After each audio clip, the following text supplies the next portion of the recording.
First of all, the question we probably don't ask each other enough. How are you doing? Very good, thank you. Thanks for asking. Generally doing really good. I feel great today. I feel really energized, and I think all day today, to be honest, just walk into the garage. It's always, even though I've been doing this a long time, it just feels such a privilege to walk in and see everybody working, and you get to chat with everyone who's all come from their break and their holiday and see how everyone's done. So, and what people have been up to. Everyone just looks really well rested, and because I think probably, before the break, everyone was definitely feeling heavy on their feet. I think everyone now just feels really energized coming back in, especially with the success we had going into the break. So, but I feel really like very, very inspired, I would say, from my travels. So I feel like my holiday was a very intentional holiday, and everyone I took with me, selected people to come with, friends to come with me, and I wanted them to experience these different things in these different cultures as well. And I feel like it's all hopefully set us all on the path of what we want to do moving forward with more intention. Nice. You went to Paris, spot Miles. How was that? It was really great going, and I'd been so excited to go and watch Miles compete. Miles is my dear friend, but he is the closest athlete. I had a chance one time to go and see him, but schedules never worked. But I also am conscious of, like, when I come to these things, it can add pressure to, for my brother, for example. I know it affected him, and I know that the media attention, like cameras and all that stuff, kind of that comes with me being in some of those environments. So I was a bit nervous about it, particularly for the Olympics. But I was like, shit, just me being there, I think, is hopefully going to have a more positive impact than a distraction. And it was just really cool to learn about. I have someone who works within the fencing committee, and they were just telling me about all the rules, and because I wasn't understanding exactly what was happening, because Miles might tap someone first, but then they get the point, and so it was really interesting to learn more about it, and then just be in Paris for the Olympics. I've never been to Olympics before, so it was really cool. How was Snoop? I mean, Snoop is hilarious, but I loved all these memes and the things that he comes out with, and then I sat with him, and just through the whole time he's commenting on this thing. He's like, "Damn, that sounds tough." It's like, it was funny just to sit and listen to him just commenting to him the whole time. Great. And how was Africa? Africa was, she's beautiful. The previous time I've been to Africa a few times. I went to the first time to South Africa many years ago when Madiba.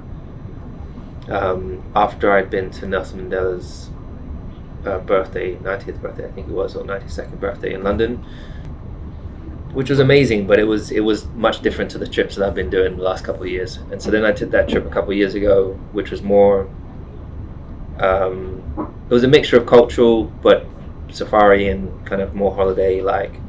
Is where this one I was really more intentional with it, in the sense of wanting to go to places and really learn a little bit more about the history and the culture and how people live, and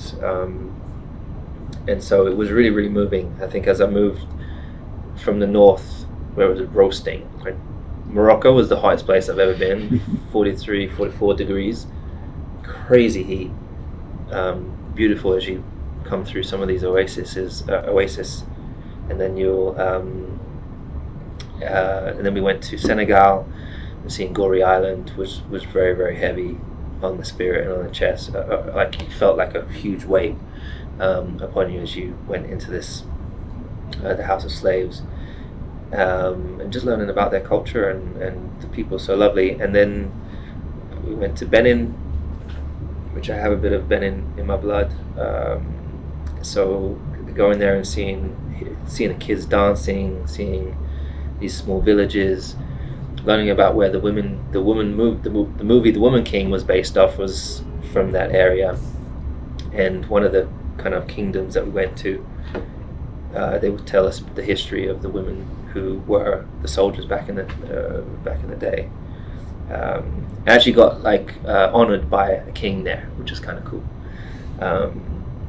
And then we went to Mozambique, which was the first couple of days was more chill and like a beautiful island that looked like Bahamas, and then clear blue waters. And then I traveled up north of Mozambique to go and see to visit a refugee camp, and because I really wanted to understand. I'd seen images of a refugee camp but never truly knew.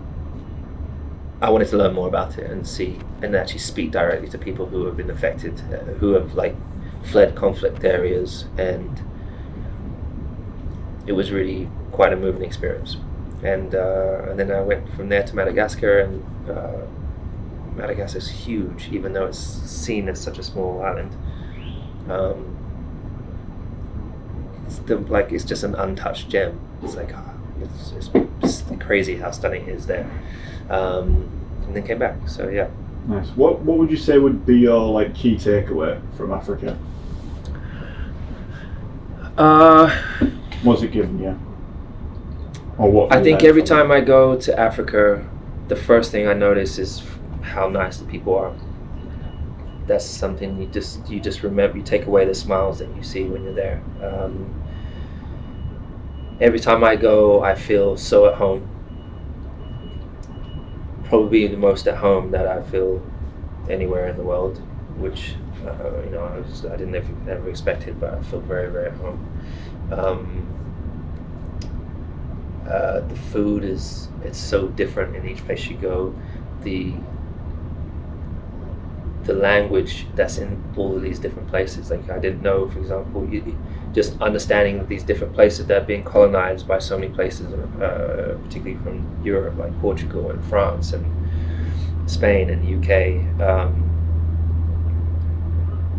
and seeing the long-lasting negative effect the colonization has had on these different places, and how it still holds people down in certain places today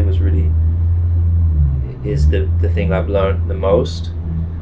And seeing that there's still so many children that are just playing out in the streets that don't have access to education, to school, meet kids that are in the refugee camp, for example, that travel 10 kilometers a day to go to school.